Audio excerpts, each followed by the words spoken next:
ద్రుపది స్వయంవరం అది కేవలం ఒక పెళ్లి కాదు, అక్కడ జరిగిన ఒక పరీక్ష మహాభారతాన్ని పూర్తిగా మార్చేసింది. ద్రుపద మహారాజు ఒక అసాధారణ పరీక్ష పెట్టాడు. ఆకాశంలో ఒక తిరుగుతున్న చేప, దాని కింద నీటిలో కనిపించే ప్రతిబింబం మాత్రమే. ఆ ప్రతిబింబాన్ని చూసి చేప కంటిని బాణంతో తాకాలి. భూమి మీద ఉన్న గొప్ప గొప్ప రాజులందరూ వచ్చారు. దుర్యోధనుడు ప్రయత్నించాడు కానీ విఫలమయ్యాడు. కర్ణుడు ముందుకు వచ్చాడు. అతను చేయగలడని అందరికీ తెలుసు. కానీ ద్రౌపది ఒక్క మాట చెప్పింది, నేను సూతపుత్రుణ్ణి పెళ్లి చేసుకోను. అక్కడి సభ ఒక్కసారిగా నిశ్శబ్దమైంది.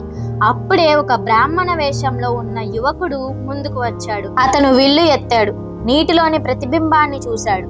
ఒక బాణం వదిలాడు. చేప కంటికి ఖచ్చితంగా తాకింది. అతడే అర్జునుడు. అలా ద్రౌపది పాండవుల జీవితంలోకి అడుగుపెట్టింది. కానీ ఆ పెళ్లి తర్వాత ఒక ఆశ్చర్యకరమైన నిర్ణయం తీసుకున్నారు. ద్రౌపది ఒక అర్జున్ని కాదు, 5 పాండవుల్ని పెళ్లి చేసుకుంది. ఆ నిర్ణయం ఎలా వచ్చింది తెలుసుకోవాలనుకుంటున్నారా? అయితే ఇప్పుడే మా ఛానల్ని సబ్స్క్రైబ్ చేసుకొని పార్ట్ 3 కోసం ఎదురు చూడండి. Thanks for watching.